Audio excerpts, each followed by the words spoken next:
Good morning, everybody. Well, it is about time. The time's right here, actually, right now. I'm going to talk to you today about the big block challenge. Another word for a challenge is a problem, and I like problems because I'm an engineer, and solving problems is the reason I get out of bed in the morning. We're going to go through a few things today. First, we're going to talk about the challenge, because it really is upon us right now. Bitcoin SV is pushing boundaries like we've never seen before. We're doing things that no other blockchain in the world has ever even dreamed of right now. And then we're going to talk about some of the ways that we can address these challenges through the Bitcoin Association infrastructure roadmap. And I'm actually going to focus today on the client side of the Bitcoin network. And we'll get to that in a moment with a diagram that demonstrates a structure that I think will help to clarify what I think the Bitcoin network is going to look like in a few years' time. But what's been happening recently? Well, we've seen extraordinary growth in usage on the Bitcoin SV blockchain. This table is actually a few weeks old now, and if I had updated it yesterday, it would probably just be a wall of 2 Gigabyte blocks. We had some really interesting events happen on Bitcoin SV over the last couple of months, and right in the middle of those events, we saw the usage of the blockchain explode. And we actually saw something unprecedented that nobody in Bitcoin world ever would have probably believed possible until a few weeks ago. The 1 gigabyte limit that a number of miners had in place was hit. And within the space of less than a week, miners had communicated with Bitcoin Association and raised that limit and pushed it up to 2 gigabytes. Now, this sort of event is a hard fork. Back in BTC world, this is the sort of thing that would have taken 2 years of coordination before it actually happened. And we did that in just a week. Now, this chart is extraordinary. This is actually the daily average Bitcoin block size, and it goes over the last 2 years, or is it 3 years, something like that. So this is all the blocks in a day, total them up, and take the mean average of them. So the actual peak block sizes were far higher, but this is really useful for us in looking at a trend. And if you could zoom into this chart, you would see that over the last couple of years, it actually has been steadily rising, but we've kind of reached an inflection point now, and it has gone parabolic. So we really are pushing the limits. We're actually exercising limits and constraints in the Bitcoin SV software now that have been there for years and have never actually been hit before. And it's a really interesting learning experience for everybody in the ecosystem, from the miners to the application developers. They're realizing that we're hitting limits, and we now need to think about what we do next. I can tell you right now there are discussions between Bitcoin Association and some miners around the idea of increasing the block cap yet again. We have our own mini Y2K bug to deal with in Bitcoin SV, which I'll get to in a few moments. But it's a question of doing a risk assessment. You push boundaries like this, and you will encounter problems, and you solve those problems. But it's always good for us to understand what those problems are going to be before they happen. So those discussions and those risk assessments are actively in progress right now. I know there's an appetite to increase the block size before the end of this month. And I'm sure there'll be some announcements on that once those risk assessments have been done. Another limit that has been a big talking point in the ecosystem recently is the maximum script size. We removed that limit in the Genesis upgrade as a consensus limit, and it became a policy limit. And it sat at 10 kilobytes for quite some time. For the last 2 years, I think. because no one ever pushed the boundary and actually needed to create scripts that were bigger than that. But we've seen an explosion in miner-validated tokens recently with complex scripts, and now people actually need to cross that threshold. So I know that Tal actually increased that limit several months ago. A number of miners have also increased it. A lot of people have asked me if I would increase the default to force everybody, and I said, no, that's not my job. I'm a developer. I take direction from the Bitcoin Association and influence from the miners. But we have reached critical mass now. I know that a majority of miners representing more than a majority of the hash rate have now increased that limit. So we will be increasing it in the 1.0.10 release, which is due in mid-November. So let's talk about some of the challenges. And yeah, most of them are not so big. But does anybody remember Y2K? The whole world was going to collapse, and there was all sorts of panic around it, but it kind of turned out to be a bit of a nothing burger. Well, why was that? I was one of the people that was actually on the ground at the coalface dealing with the Y2K bug, and that's exactly why it turned out to be a nothing burger. These are some of the kind of major events that actually did happen as a result of Y2K, so it wasn't a complete nothing burger. But this map would have been completely red if it weren't for the remediation work that was done by a huge number of people in the lead up to Y2K. Genesis was an upgrade that probably was the largest, well, not probably, it definitely was the largest set of consensus changes that had ever been undertaken on a public blockchain before. And again, it turned out to be a nothing burger because of all of the remediation work and all of the very careful work that was done by the Bitcoin infrastructure team beforehand. There was a lot of excitement leading up to Genesis, and I remember myself and a fairly large team of people sat in the N-Chain offices until 2 a.m. Waiting for it to activate, and literally nothing happened, which was unexciting, but probably the best outcome we could have hoped for. So what have we got coming up? The 4 gigabyte threshold is an interesting one, and that actually does require some remediation work. Now, there's 2 different versions of 4 gigabytes in Bitcoin. When we talk about block sizes, Bitcoin has adopted the convention that when we say a gigabyte, we mean a billion bytes. That's 1 with 9 zeros after it. The other version is actually the real version of a gigabyte, which, 4 gigabytes rather, which is a number which is 2 to the power of 32, and it's actually about 4.3 billion. So the Bitcoin message header format actually has a field in it that tells you how large a message size is when it's coming over the network. And it's only a 32-bit number in the current message header format. That means it can only hold a number up to 4.3 billion. So that's actually a kind of a bit of a hard wall for us. And it's a problem that we've known about for quite some time. I have to admit the explosion in usage that we have seen recently took me somewhat by surprise. But the fix is not hard. And it will also be coming out in November, mid-November in the 1.0.10 release.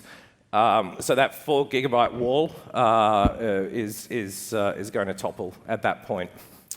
But the one I really want to talk about right now is actually not a problem for the infrastructure team.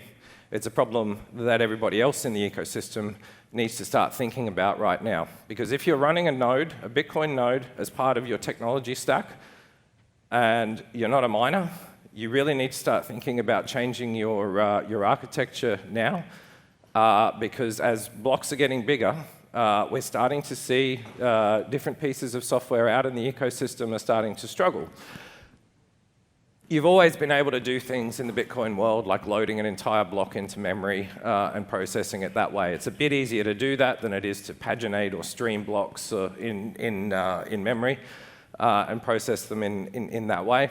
And that's been fine up until now, because for the first 10 years of Bitcoin's history, a block was never larger than a megabyte, and there's not that many machines on Earth that don't have a few megabytes sitting around spare. But now we are getting into the gigabytes, and applications need to start thinking about how they're actually going to deal with these larger data structures.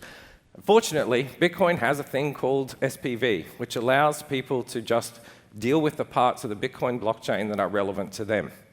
And we're going to look at the LiteClient program today because that is actually a set of tools that the Bitcoin infrastructure team is working on to enable this kind of SPV usage of the blockchain.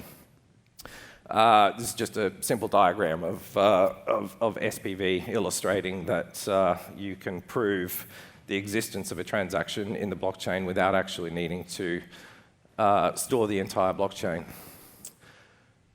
So our roadmap is essentially to provide enterprise-grade scalable infrastructure, both for the Bitcoin nodes, that's the mining network or the miners, as well as the clients of the Bitcoin network. Now, I've showed this diagram a few times before, but I've always showed it in the context of showing what the future of Bitcoin was going to look like. I'm showing it again now because this is actually happening. This is how the Bitcoin network used to look. It was a mesh network, a whole bunch of nodes, lots and lots of nodes that weren't actually doing anything useful for the network. They weren't engaged in mining. It was just an easy way for people to connect to the network. But now we've got big blocks. Block propagation is actually becoming an issue, and miners are becoming very, very motivated to sort themselves out, and that's starting to transform the network. And it's starting to look something like this. A densely connected core of the network, with miners actively seeking out connections directly to each other and improving the quality of those connections, because not being able to propagate your blocks quickly has a real cost. And it used to be that that cost wasn't really particularly significant, but it's now getting significant enough that it's motivating miners and changing behavior. And this is the Bitcoin network actually evolving into the densely connected form that Craig has actually been describing for years. And what's the result of that?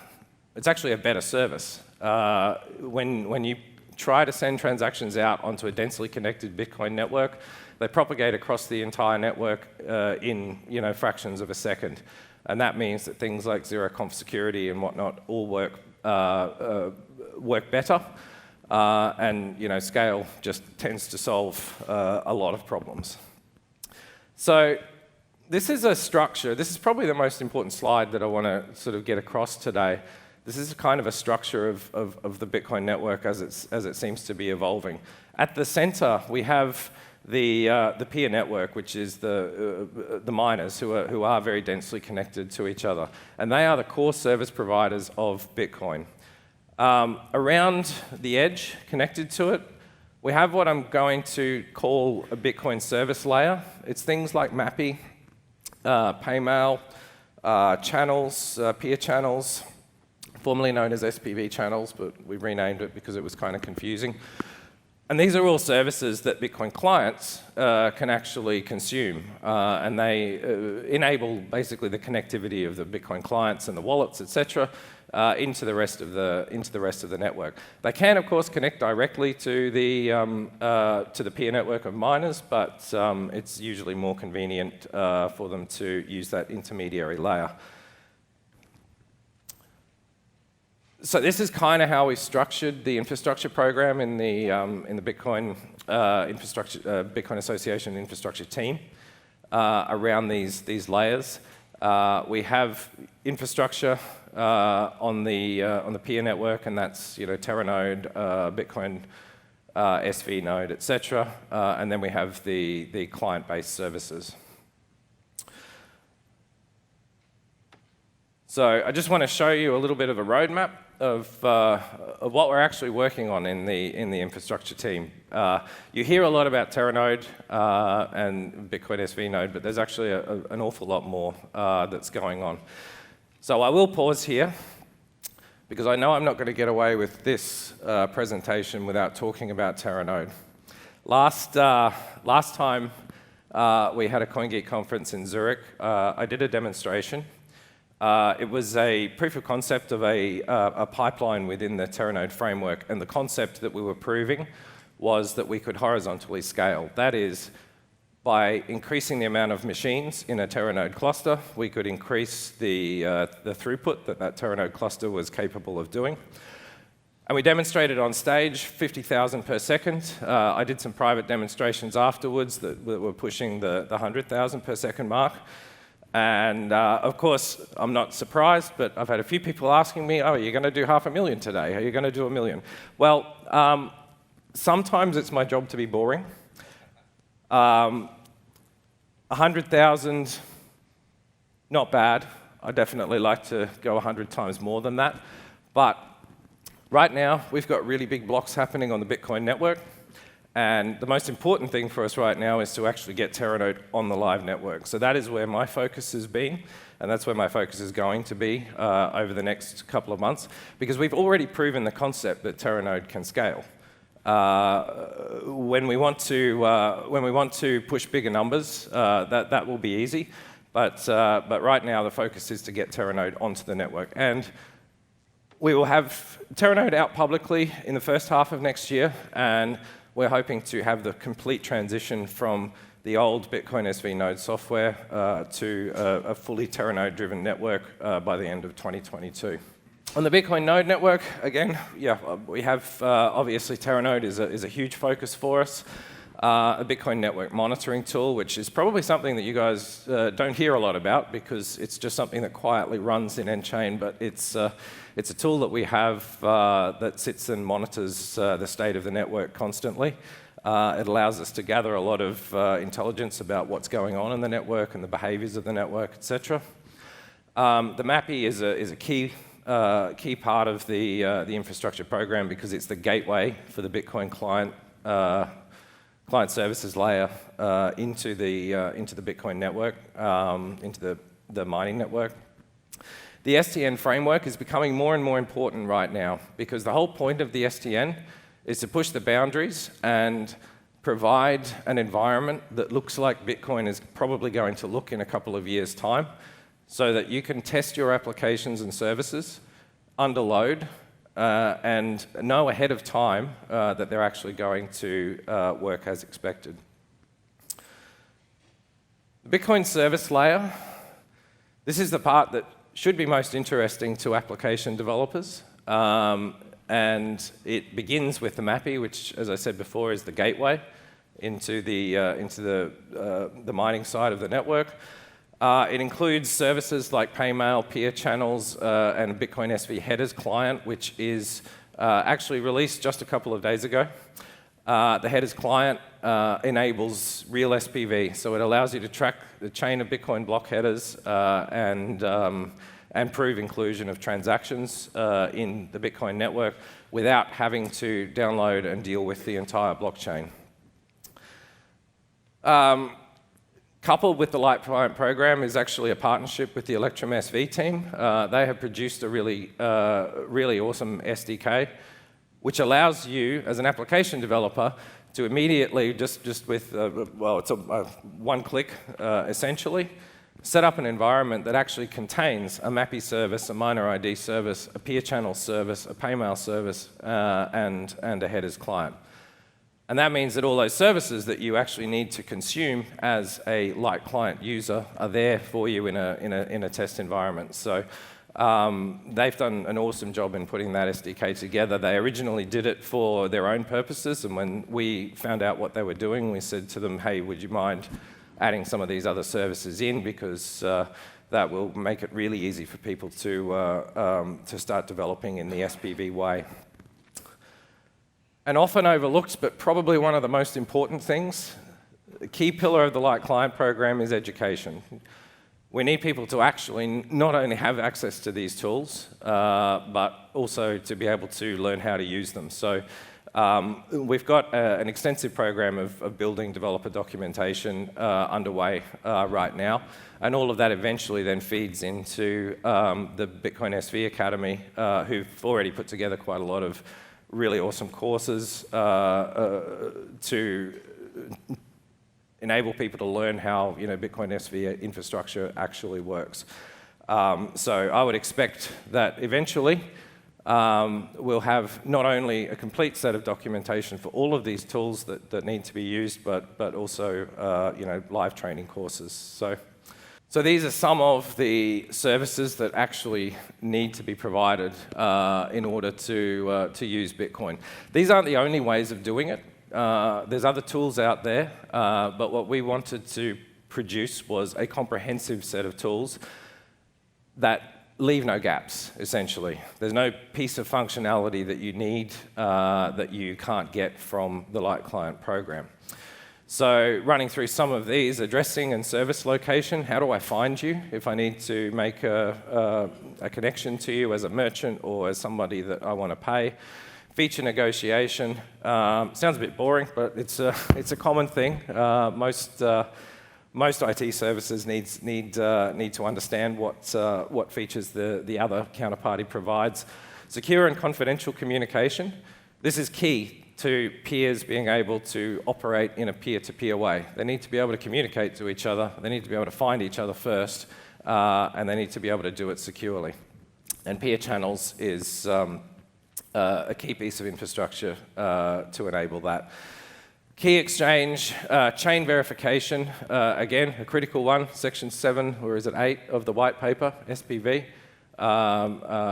explains to us how to do this. For 10, 12 years, no one actually did, but other than Mike Hearn with his Bitcoin J library.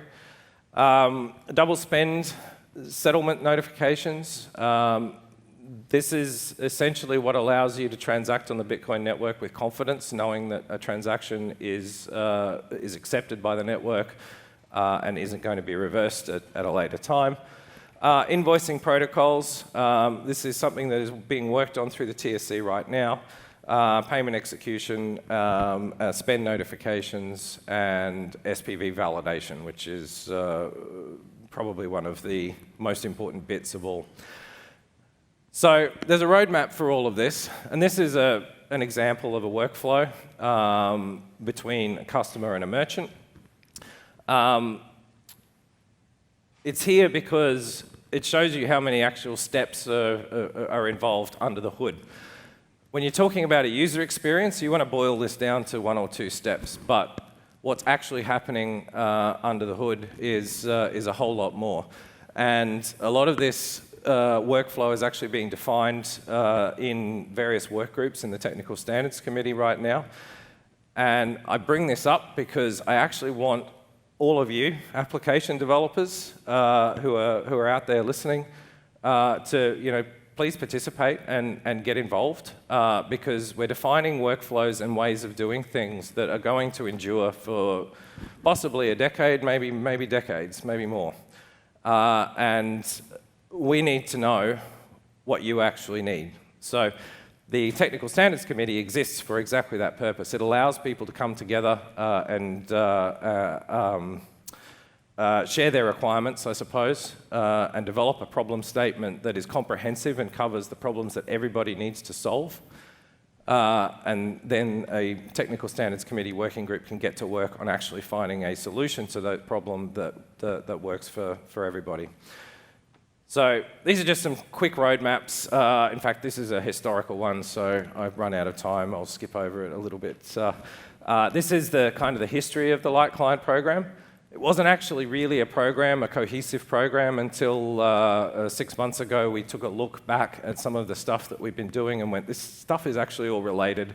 We need to get it together and make it cohesive and comprehensive. So we've got, this started a couple of years ago with the launch of Paymail. First implementation was by Moneybutton. The launch of Mappy, SPV channels, again last year. It was called SPV channels back then, now renamed to peer channels. Now the peer channels mobile client libraries, which provides an easy on-ramp for developers to connect peer channels to mobile devices and take advantage of their notification capabilities, and a whole lot more. And we've been seeing quite a lot of activity on the peer channels space recently, particularly with the hackathon, because the theme of that particular hackathon, which we'll be hearing more about later today, was peer-to-peer interaction, and peer channels is designed to facilitate exactly that. So this is our roadmap for the next 12 months with the LiteClient program. Like I said, the goal is to create a comprehensive tool set so that it's essentially a one-stop shop. If you need to get onto the Bitcoin network and act as a client without having to deal with the load of processing gigabytes and eventually even terabytes worth of blocks, because you shouldn't have to as an application developer. Bitcoin is structured in a beautiful way that means that all you need to worry about is what you're actually interested on the Bitcoin network. It provides all of the security guarantees, regardless of whether you look at the entire blockchain or just the bits that you care about. So by the end of next year, we hope to bring that program to a close, and that optimistically means that we think that it's feature complete. Of course, realistically, that's never the case. We'll find new features that people are requesting as we go. But that's where we aim to be by the end of next year. So I'll finish now just by reminding the application developers out there that this is actually a call to action. The Bitcoin SV infrastructure team is there. We are available to help. If you need to talk about how to structure your application and services, we have a lot of experience in that area. We have the same conversations with a lot of people all the time. So the Bitcoin SV support channels are published on the bitcoinsv.io website. You'll be able to find us there and make contact. But please start thinking about this now, because if a Bitcoin SV node is a key part of your tech stack right now, it's going to start costing you a lot more money to operate that node, and you don't need to be spending it. So start thinking about it, and we're here to help. Okay? Thank you.